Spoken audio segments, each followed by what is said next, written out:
दोस्तों, अगर आपको गन्स का शौक है तो आपने कई एडवांस और पावरफुल वेपन्स देखी होंगी। वैसे तो पिस्टल, रिवॉल्वर और राइफल जैसे हथियार तो हर किसी ने ही देखे होते हैं, लेकिन आज की इस वीडियो में मैं आपको दुनिया में बनाई जाने वाली ऐसी अनयूजुअल वेपन्स के बारे में बताने जा रहा हूं जिन्हें देखकर आप सब भी हैरान हो जाएंगे। तो शुरू करते हैं अपना काउंटडाउन। पुंट गन। दोस्तों, अगर राइफल की बात की जाए तो एक नॉर्मल राइफल का साइज 8 से 10 इंच के बराबर होता है, लेकिन क्या आपने कभी कोई 10 फुट की राइफल देखी है? वेल, सुनने में तो ये बात बहुत ही अनयूजुअल लगती है। भला इतनी बड़ी राइफल कोई चला कैसे सकता है? लेकिन ये जो वियर्ड गन आप देख रहे हैं, इसका साइज 10 फुट से भी ज्यादा है। इस अनयूजुअल वेपन को 19वीं सदी में इन्वेंट किया गया था। उस वक्त इसे एक ओपन बोर्ड के ऊपर रखकर मुर्गाबियों का शिकार करने के लिए यूज किया जाता था। बेसिकली हंटर इसे अपनी बोट पर ले जाकर डक हंटिंग के लिए इस्तेमाल करते थे।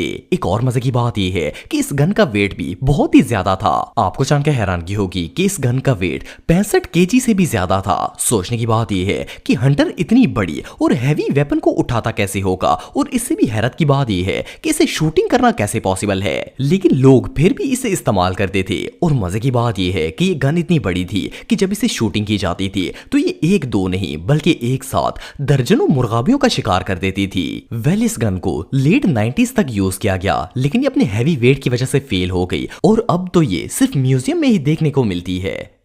Knock gun. दोस्तों, आजकल दुनिया में जितनी भी गन्स बनाई जाती हैं, इनमें ज्यादातर गन्स में एक या फिर दो बैरल्स होते हैं। लेकिन क्या हो अगर मैं आपसे कहूं कि हिस्ट्री में एक ऐसी गन भी बनाई गई थी जिनके 7 बैरल्स होते थे। वेल, ये जो मल्टी बैरल वेपन आप देख रहे हैं, इसे पहली दफा 18th सेंचुरी में हेनरी नॉक नाम के बंदे ने डिजाइन किया था। आपको जानकर हैरानगी होगी कि इस गन के 7 बैरल्स में से एक साथ गोलियां निकलती थी। इसका मतलब यह है कि अगर कोई नॉक गन के सामने आ गया तो फिर इसके जिंदा बचने का सवाल ही पैदा नहीं होता। इवन इस वेपन को बर्तानिया की रॉयल नेवी के लिए भी इस्तेमाल किया जाता था, लेकिन इनका सबसे बड़ा नुकसान ये था कि ये इतनी पावरफुल गन थी कि जब शूटर इससे शूटिंग करता था तो ये गन उसे किक बैक करती थी, जिससे वो शदीद जख्मी हो जाता था। इसी वजह से थोड़े ही अरसे बाद इस नॉक गन पर पाबंदी लगा दी गई थी और इसकी मैन्युफैक्चरिंग भी बंद हो गई थी।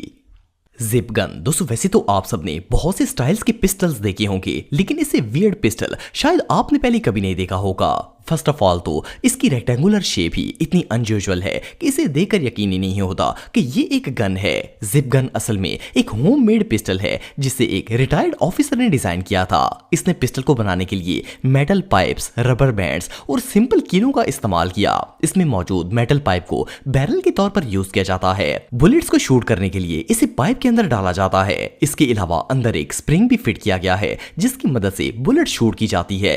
वेल, जिप गन इतना फेल आइडिया है कि इसमें शूटर की सेफ्टी ना होने के बराबर थी, जिसकी वजह से ये फ्लॉप हो गई। एनीवे, जो भी हो, इससे ज्यादा वियर्ड वेपन शायद ही दुनिया में कोई और होगी। FP45 liberator. दोस्तों, ये जो अनयूजुअल वेपन आप देख रहे हैं, इसे फर्स्ट ग्लांस में देखकर ऐसा लगता है जैसे इसे किसी ने घर पर ही बनाया होगा, लेकिन आप बिलीव नहीं करेंगे कि ये एक प्रोफेशनल वेपन थी जिसे वर्ल्ड वॉर 2 में अमेरिकन सोल्जर्स यूज करते थे। इस पिस्टल का साइज इतना छोटा है कि ये मुश्किल से एक हाथ के बराबर है। वेल, इसका डिजाइन तो अजीब है ही, लेकिन इससे भी ज्यादा अजीब बात यह है कि इस पिस्टल से एक वक्त में सिर्फ एक ही बुलेट रिलीज होती है। इसके बाद से यूज करने के लिए दोबारा से लोड करना पड़ता है। सिर्फ इतना ही नहीं बल्कि इसका रीलोडिंग मेथड भी बहुत ही अनोखा है। इस पिस्टल के अंदर बैरल की जगह लकड़ी का ब्लॉक लगाया गया है। जब भी पिस्टल को रीलोड करना हो, इस ब्लॉक को हटाकर बुलेट रखी जाती है और फिर दोबारा इसे तरतीब से सेट किया जाता है। यह मेथड इतना मुश्किल था कि फौजियों को 5-10 मिनट तो सिर्फ पिस्टल को रीलोड करने में लग जाते थे और फिर कहीं जाकर एक गोली शूट होती थी। इसलिए आइडिया बुरी तरह फेल हो गया।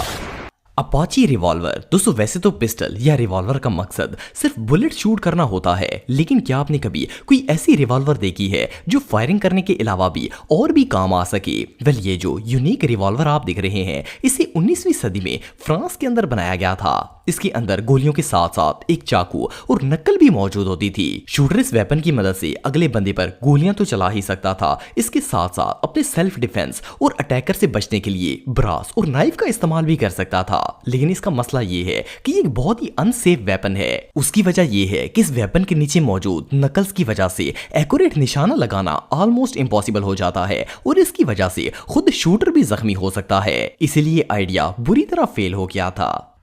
रिंग गन दोस्तों, हाथ में गन्स और पिस्टल तो हर कोई ही पकड़ता है, लेकिन क्या आपने कभी किसी को अपनी उंगली में गन पहने हुए देखा है? वेल, सुनने में तो ये बात नॉनसेंस लगती है, लेकिन ये जो टाइनी रिंग आप देख रहे हैं ये असल में एक रियल लाइफ वेपन है। इसे 19वीं सदी में सेल्फ डिफेंस के लिए बनाया गया था। फर्स्ट ग्लांस में तो ये एक ज्वेलरी वाली रिंग लगती है, लेकिन जब इसे ओपन करें तो अंदर रियल बैरल्स देखने को मिलते हैं। इसकी साइड पर एक बटन भी लगाया गया था जिसे थंब से पुश करने पर रिंग के अंदर से फायरिंग स्टार्ट हो जाती थी।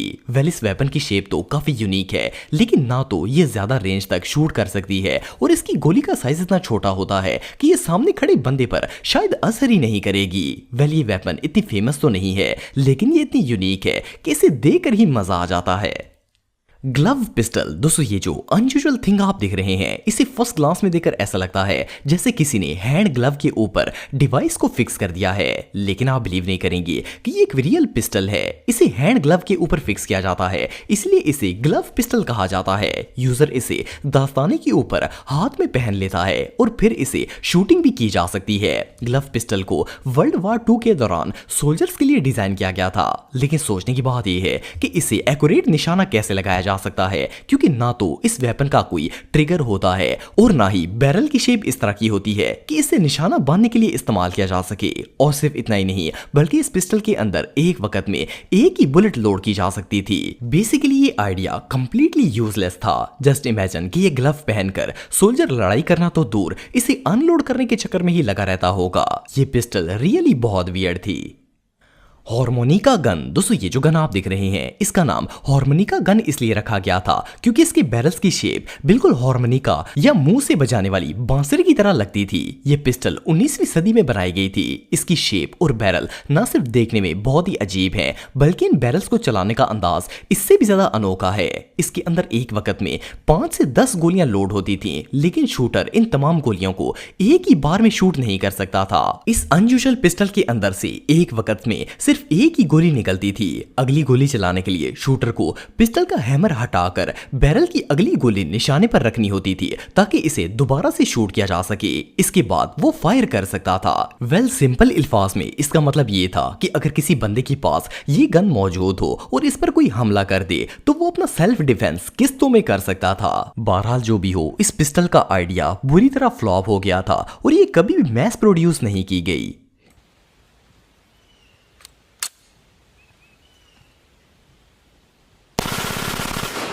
तो दोस्तों आज के लिए बस इतना ही। उम्मीद आपको वीडियो पसंद आई होगी। अगर आप मुझे इंस्टाग्राम पे फॉलो करना चाहते हैं तो दी हैदर टीवी पे आप मुझे फॉलो कर सकते हैं। मिलता हूं आपसे नेक्स्ट वीडियो में, तब तक के लिए अल्लाह हाफिज।